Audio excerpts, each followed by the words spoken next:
jours des cieux. Il vous a plu de nous faire voir ce jour. Et quand on a commencé ce culte, vous êtes restés avec nous. Nous avons prié, chanté, nous avons adoré. Il a dit une chose, et tous les trucs que Dieu fait, on va le faire. C'est de fouiller ta parole. Seigneur, nous voulons t'écouter. Afin que nos âmes soient sauvées. Nous, au nom de Jésus-Christ.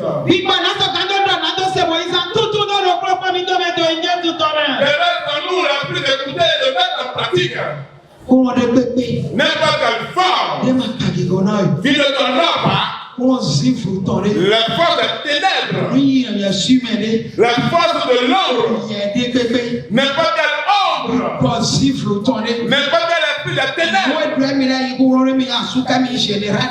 tous ceux qui se sont appelés forts, qui sont comme de l'image de magicien pour nous empêcher ce matin, et que nous n'avons pas écouté parler de magicien, et que nous n'avons pas mettre en pratique le fléau qui s'est abattu sur les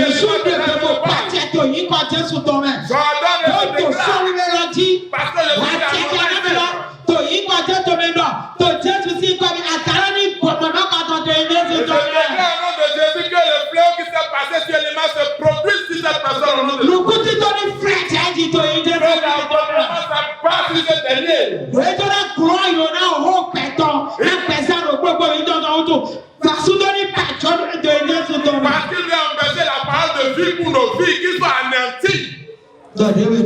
Adresse-toi à nous. Montre-nous ta grandeur dans ta parole. Au nom puissant de Jésus-Christ de Nazareth. Amen. Amen. Nous prions le peuple de Dieu de tenir sa Bible. Et nous lisons dans le livre d'Ézéchiel chapitre 3 à partir du 16e verset. Ézéchiel chapitre 3 à partir du 16e verset. Ça dit.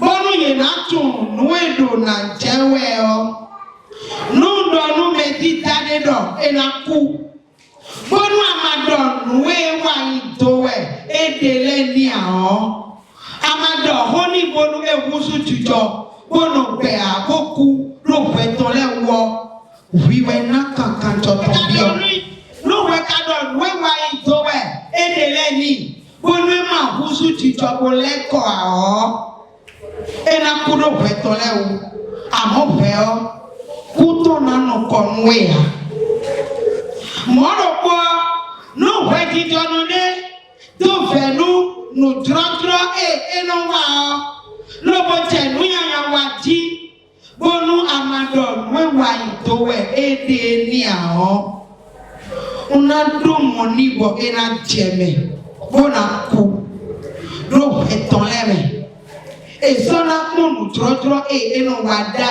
yea awu wiwe naka kajoto bio akadonu fati jono eni odo eni masono wede o bo ejo we wo to enanu pe lo ese tonu nue edonio ofeo anawre beto we kan.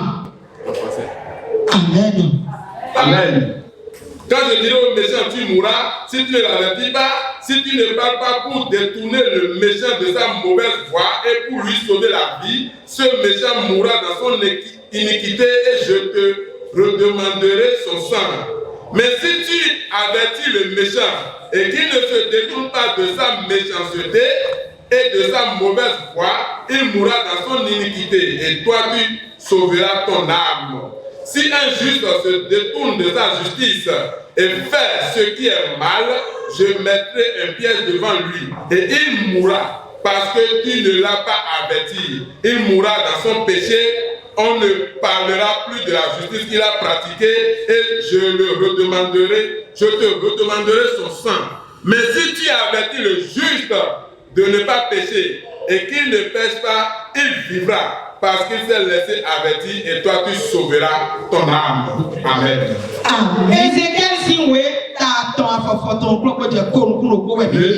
Nous avons lu le livre d'Ézéchiel chapitre 3 du 16e au 21e verset.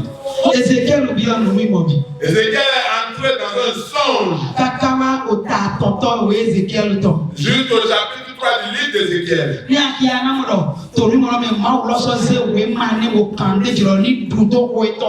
vas voir que dans la révélation, le Seigneur lui a remis encore une lettre qu'il va avaler.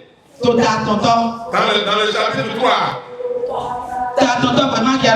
Mais on donne oui donc peut-être vous voyez ma lobomi lobo ndo onu Israel vile e do mo nkenu wa se we ma odonu cheme do manu eni obudo e do mi do peut-être vous voyez ma e son we o onu atokoto eni go bodo na budu apata to eni on do we ma o e vivi do nu cheme we do chapitre 3 alors et qui a 16 ans à faut dire temps quand on va tonton nous retourner et nous sommes à 10 ans quand elle a commencé la révélation depuis le premier verset. Quand tu vas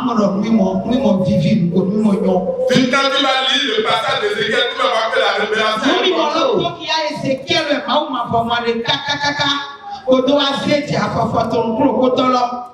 et c'est dans cette révélation que tu trouves Ézéchiel jusqu'au verset 16.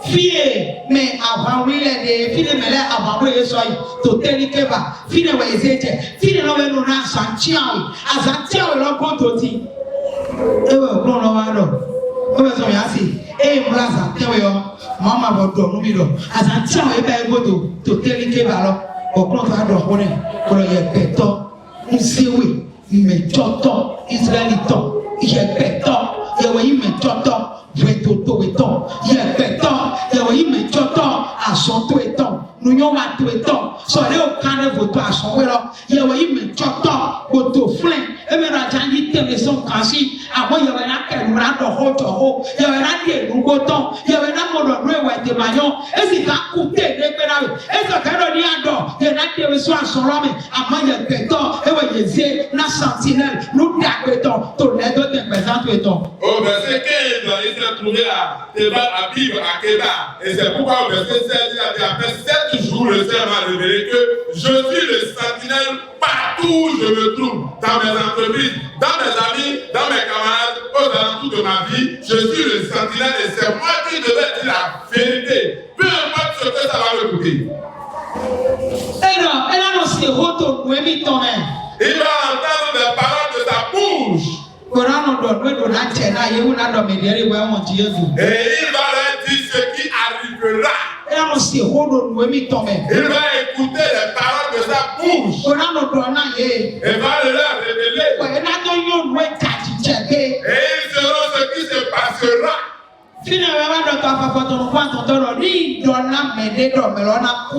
Et c'est cela il disait au verset 18, si je te demande de dire à quelqu'un qu'il mourra, si je te demande de dire au méchant qu'il va mourir, et tu ne lui dis pas ce qu'il fait de mauvais, et tu ne le ramènes pas sur le bon chemin afin qu'il change et il meurt dans sa méchanceté, tu répondras de son sang. Et c'est à Ézéchiel on s'adresse. Et c'est sur nous que cette parole s'adresse aujourd'hui. Et on s'adresse à nous ce matin. Peu importe ce que ça va te coûter. Et la personne est en train de faire de mauvaises choses. Et tu demeures avec ce dernier. Et le Saint-Esprit, et tu vois que ce qu'il fait n'est pas juste. Mais ça n'est pas bon. Et que cet enfant est en train de faire,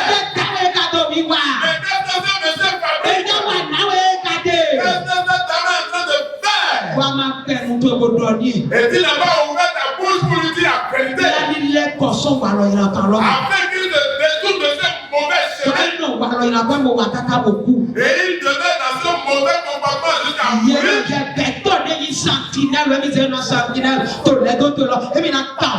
On dit c'est pas l'homme grand âge qu'on a désigné comme sentinelle, c'est toi qui répondrais de son sang. Et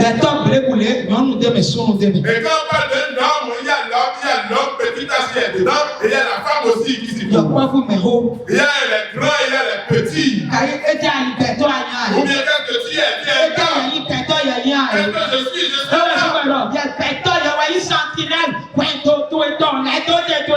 C'est pourquoi on dit toi une personne, tu es le sentinelle de ta famille, de ton entourage.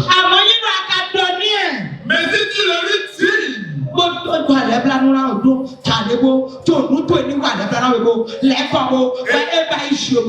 et tu l'implores de toutes les manières, et il te fait je m'en fous.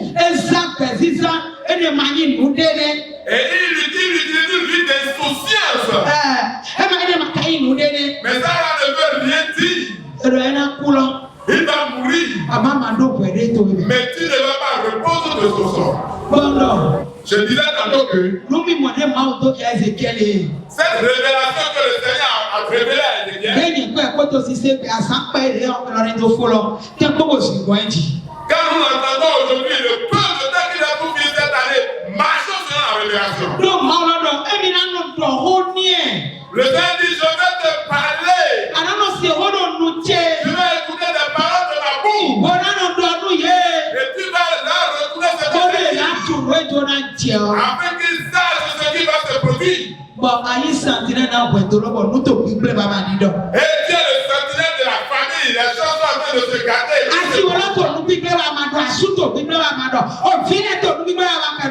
Ta femme, ton mari, tes enfants posent de mauvais pas. Et tu ne dis rien. Et ça va demeurer ainsi jusqu'à se gâter. Toi à qui le Seigneur s'est adressé. Et tu dois dénoncer, tu n'as pas dit, c'est toi qui vas reprendre de la sorte. Que le Seigneur nous vienne en aide.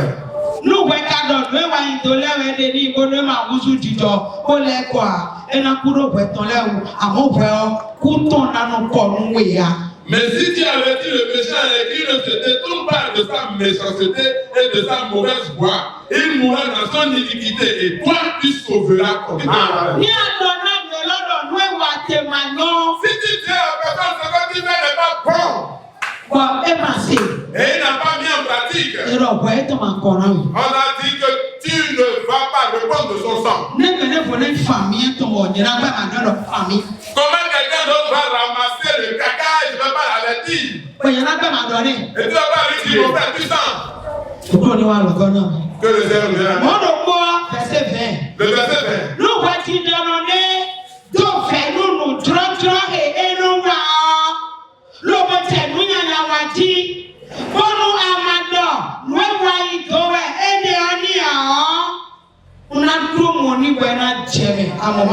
Qui va le Seigneur?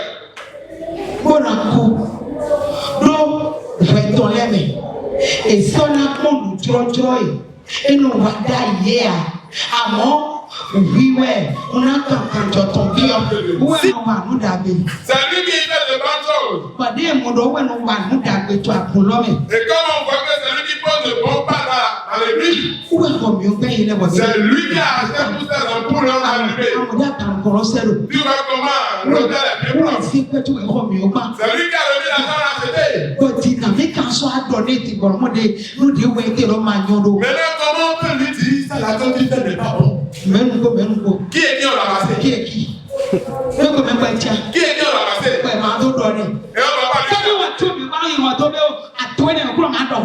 Mais si lui n'achète pas les ampoules, les murs vont acheter.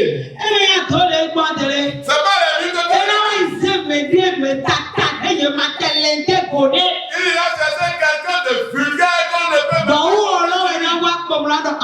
Et ça lui a dit, mais j'avais vu des lumières ici. Comment vous avez dépensé? Et on va lui dire le montant, il va remettre le double, on ira acheter. Tu ne vas pas voir que la personne fait de bonnes choses. Et quand elle commence à faire de mauvaises choses, tu ne vas pas lui dire la vérité. Le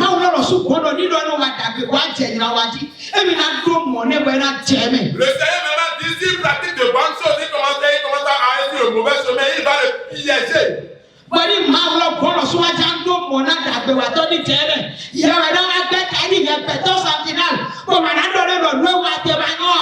Et quand Dieu veut piéger le mauvais, c'est que du bon chose est entré sur le mauvais chemin. Quand Dieu veut le piéger, c'est pas l'homme, le sentinelle là, qui va dire non, je ne vais pas lui dire la vérité. Amen. Amen. Verset 21. Le verset 21.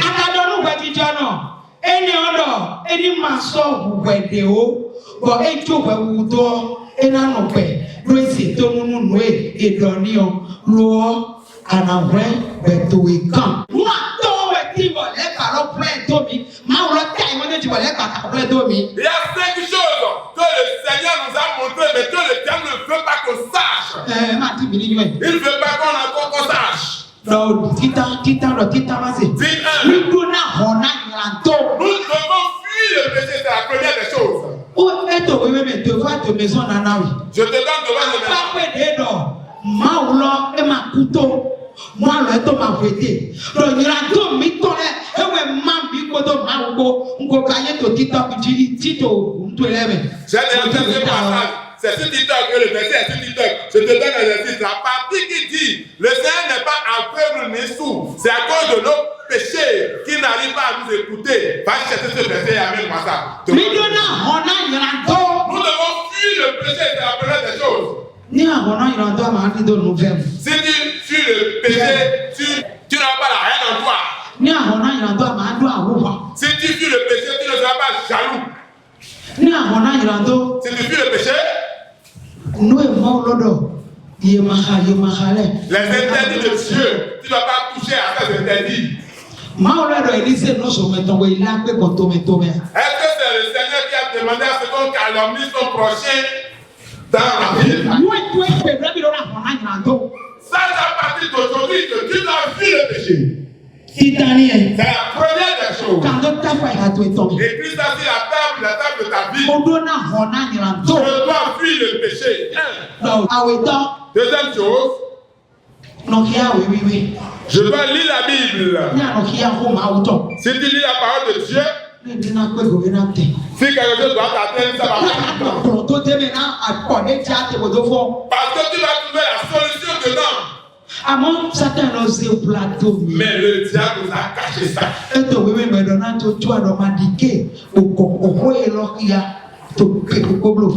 qu'on a demandé à tu ne vas pas te donner le verset, mais devant tes maisons.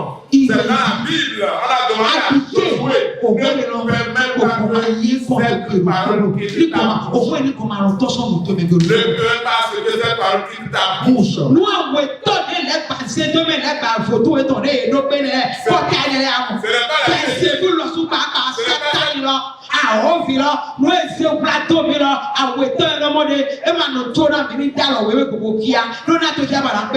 la ce n'est pas un petit stable qu'ils ont mis les colis dedans pour dire c'est le diable.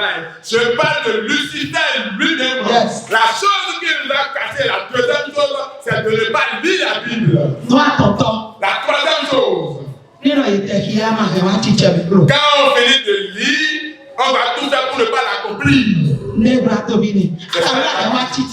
Parce que alors que tu dois accomplir la parole de Dieu. Quand la parole de Dieu déclare, si tu te lèves le matin, prie, et lis la parole, et marche dans la parole. Et toi tu lis, tu as commencé par lire la parole, puis marche dans la parole. Ta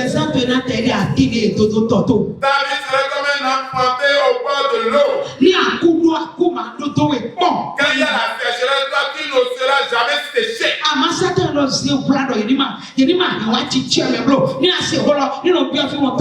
Mais Lucifer nous a caché ça. Afin qu'on n'accomplisse pas cette parole. Quand ça entre par la gauche, ça sort par la droite. Que le Seigneur puisse nous.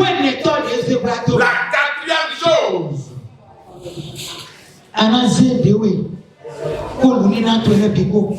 Those some chrono. Comment les parents se vont Il va te prendre, toi, tes enfants, ta personnalité, ton être entier pour adorer le Seigneur. Mais le diable nous a caché ça aussi.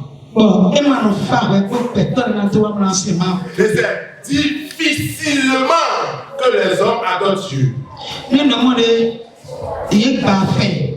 Donc, au rencontre, vous savez, il m'a dit à fond. Quand il est pied contre la porte la nuit, le matin, c'est qu'ils sont malades. Et non, au père de ma côte ici. Quand ils n'ont plus un franc dans la poche. Vous savez, il n'y a pas de à fond, il n'y a pas de church. Et la nuit là, ils ont délayé pour dormir. Le lendemain, ils viennent par l'église. Et il a là. S'il arrivait que je vois church a programme de la Bible dans la mienne après. Nous n'avons pas de voler sur un confort à boire et wado. N'est pas ça chat on y match à church. Et puis là ça attaque l'autre bébé. When I buy it, when I kill it, they can't be for. S'il arrivait qu'ils viennent à l'église avec leur porte-monnaie et ils ont prévu dépenser un montant, une somme donnée. Et après, il y a eu des sommes qui sont venues en plus. Le dimanche qui va suivre, ils vont déposer les porte-monnaies à la maison. Certains l'ont dit de l'enfant. Comme a dit que le monde peut être go. Il fait ça toi. Nous n'y n'a toi. Nous qui doit les coups aussi au pronom. Prends ta vie, ta personnalité, ton être tout entier pour adorer le Seigneur. Mais ça aussi tout.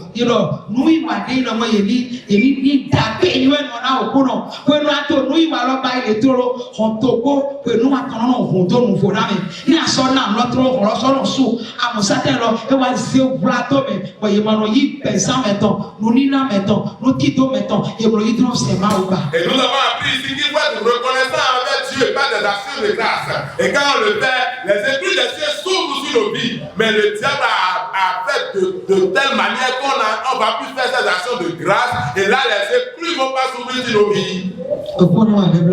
Que le Seigneur la première chose, on n'a pas eu l'occasion de fuir le péché.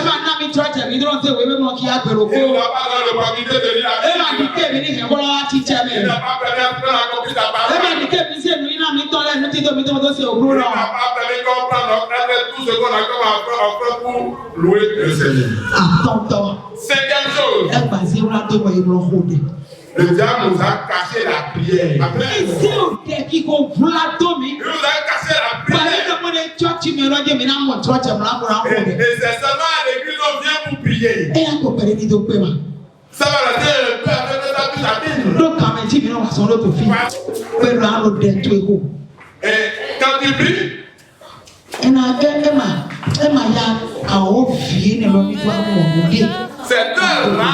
c'est tellement rare que ce diable a pu te trouver une faille. C'est une chose que le diable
Olúwa mo fẹ́ sọ̀rọ̀ o, bàbá jẹ́rìí ọ̀rọ̀ sọ, káráyé má kó mi rán mi lẹ́nu o, bàbá jẹ́rìí ọ̀rọ̀ sọ, Mais c'est un gars là, c'est le malheur.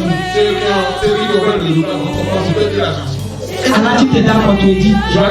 Il continue sur petit ton bras. Le nom de Jésus-Christ. Alors, nous sommes au Souto. Au Tonayo, Vido Sabado, Ikado Kadi, au Ville de Maracanto, Toïmo, Jésus Tomé, au Kuno Branché, Yana Hotanzio Lona, au Prié, Yanami, so Paido Tiogodo, au Nando et Jésus Tomé.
Amen. Alléluia, Alléluia.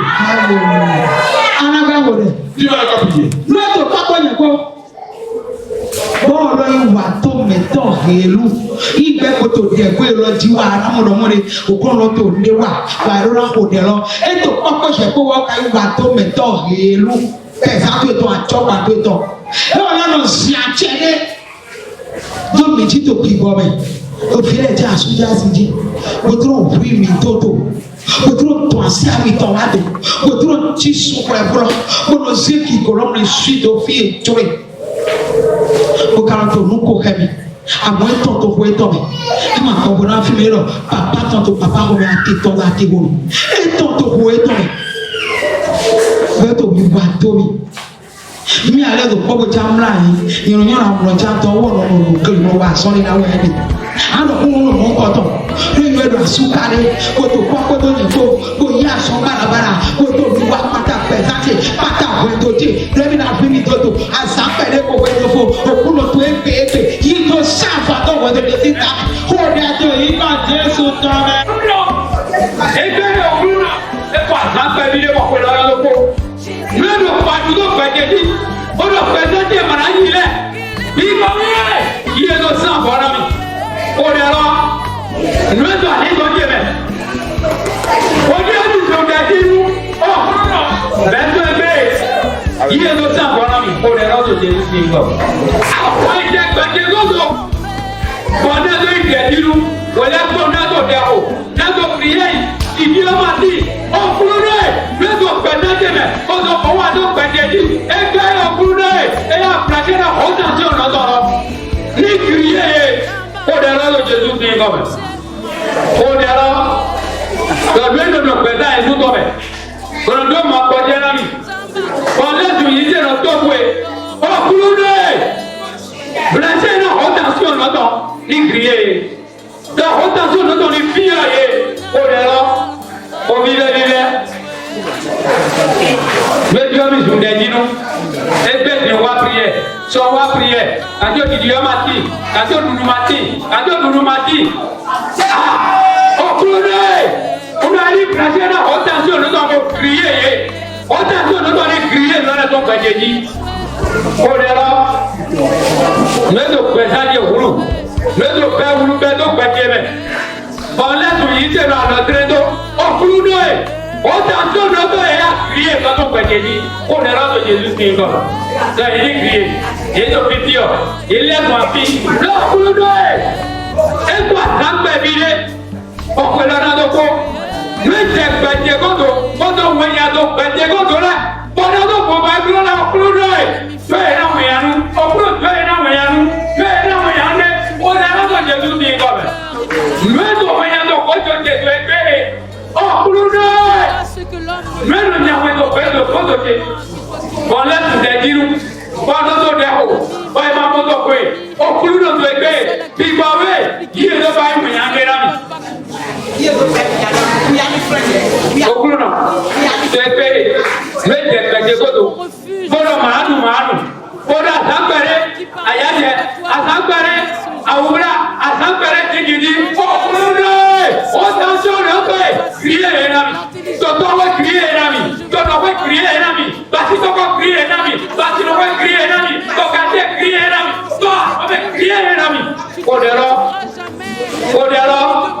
lọ́dún tó kọ̀ yẹn lọ gbọ́dọ̀ dé gbàdúrà pàṣẹ kan ọ̀nà fòtò àtìlọ́mẹ̀ẹ́gbó náà fòtò àtọ́mẹ̀ẹ́gbó ó tàn tí ó nọ́tọ̀ yìí ń fúnraṣẹ́ yẹn náà ẹ̀ àkìríyè yìí kò dẹ̀rọ bíbẹ́ kò dẹ̀rọ bíbẹ́ kò dẹ̀rọ bíbẹ́ kò dẹ̀rọ bíbẹ́.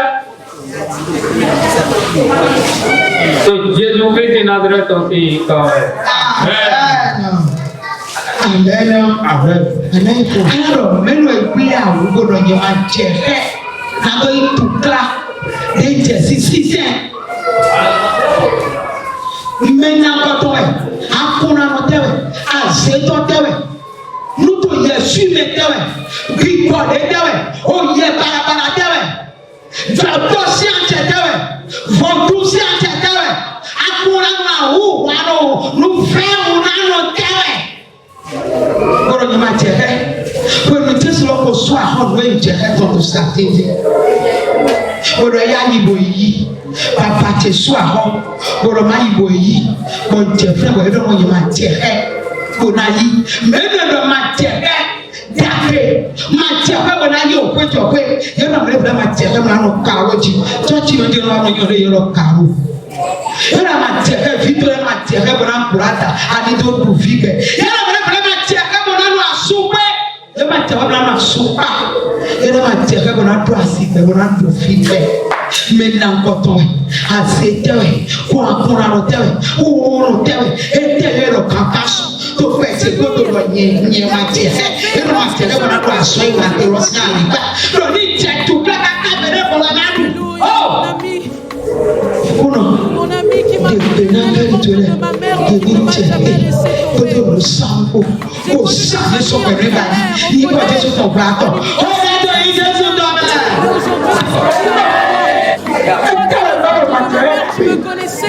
Tu vas en commander. Et quand on te fait il a dit on mêler au pied ton lait, à souhait ton lait, au pied ton lait, de m'attirer d'après. D'accord, c'est encore un mal pour la vie. Pour être pour le pelé, de m'attirer. Mal pour la vie. Et de monde à haute gueule là. De monde à haute gueule. Pour ton petit le cocoton. Et à petit le cocoton. Donc, d'accord, c'est encore un seul homme. Pour mon amour, d'accord, d'accord, c'est encore un seul homme. Pour mon d'accord, ton amour. Et tant que tu veux pelé, tu vois, mais yama beaucoup d'appeler là, des souffres d'appeler de tomber. Maoua Blamaja, Maoua Sepato, Maoua Ozikaga, Opegaga, Achagaga.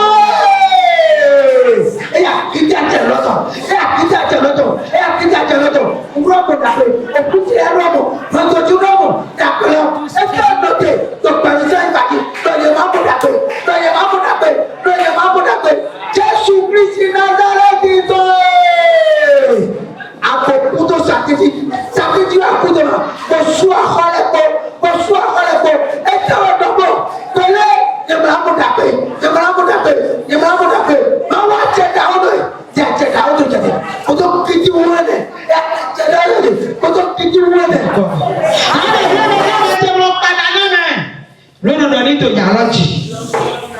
nito tí kúnlọ sọkòtò pẹ̀lú ọsàn nito sàn ọsàn nito sàtò ìjáwé àmọ́ ní ẹjẹ karofù dàgbé tọlé mìíràn yìí sẹ kéwù lẹ máa jọ lọdún mọ wọn jẹ tàbí ẹ jẹ ẹ máa jẹ rẹ nàtò yàgòjì nàtò pẹsà nàtò sífùsàn nàtò pẹsàn nàtò hímọsàn ní yóò sọ òfin ẹnu sàndé yóò sọ wọn àfẹmí nàkpọnọ yẹn yìí sẹnu màkàdé àgbàsàjẹ tọrọ wọlé tó kàmá nù yóò sọ wọn bẹ dùn mọ kàkàwọ náà kọ tó pè jáde wọ̀nyí náà dọ̀ ẹ̀mọ̀ ọ̀mọ̀ de lẹ́yìn tẹ̀ fi náà dùn dà bẹ̀ tètè lọ ẹ̀wọ̀n mi náà sún mi sẹ̀.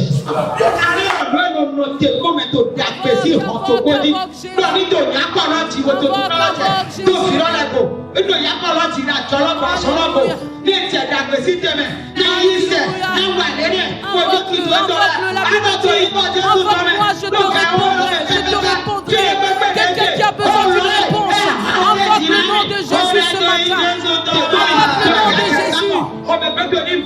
yẹjọ súnjọ akọwà sọlẹ pọ tó dé accompli eyi adara mi tó sàtìdí wà tó tó sùgbọ kò tó ìlà wọn àgbètò kúndò rẹ àsọdẹwà yéde lọ́nà tó ti sẹ̀dá ti rẹ yẹ ẹ̀ pẹ́tà rẹ lóye yẹ aṣọ mẹ́tọ̀ lóye àmì ànúbà rọ̀bẹ̀dá lóye tó àtàkà pẹ̀kẹ́bò lóye tó àtàkà fìjẹ́lẹ́bò tòbí kọ́nù wẹ́tọ̀ pẹ̀sẹ̀ tẹ̀lé àkàtọ̀ tó jésù kìtì sí ìgbà rẹ̀ ẹ̀rọ sún ẹni tó àkà ẹ̀rẹ́gbò ẹni sún kú ọ̀dẹ́lẹ́tọ̀ tó kàṣú tó ní fúlájà yẹn ti òtọ́ yìí tiẹ̀ fẹ́ tiẹ̀ náà òkúrò ntọ́kọ̀ bẹ́ẹ̀ bẹ́ẹ̀ bẹ́ẹ̀ àlọ́ tó wà ló dára wà lórí tó pa ló jẹ hami lọ wà sọ pẹ́ẹ́tọ́ hami lọ tó sàtìtì lọ ẹ̀yà yìí tiẹ̀ náà ibi tiẹ̀ náà tó náà yìí àsúnjẹ ìsìtẹ̀lẹ̀ yìí tó tààrà òkúrò àdìgbẹ́ yẹn nílá sọ̀bì sí lò yóò yí sọ̀bì sí pẹ̀lú jẹ yóò fà tó ní pẹ̀lú jẹ mọ̀mí tiẹ̀ tó káàdé kó wà lágbẹ̀dẹ́ká mẹ̀rẹ̀ kò wẹ̀ kó wẹ̀ lọ́kọ̀ tó pẹ́ òkúrò ẹ̀ fà lò yìí tiẹ̀ ká tiẹ̀ náà mi ẹ̀ fà wẹ̀ adọ̀ tó sàtìtì màná sọ́nà àwọn fíẹ́ sàmúkọ̀tọ̀ mọ̀ yìí tiẹ̀ náà mi wọ́n ìwọ̀n tó tiẹ̀ tọ̀ náà eti ọdún mọ bá tiẹ̀ yé jì jésù kristi náà dẹ̀ tó sínú kọ́ bẹ́ẹ̀ hallelujah tó náà ti wáyà wẹ̀ hallelujah.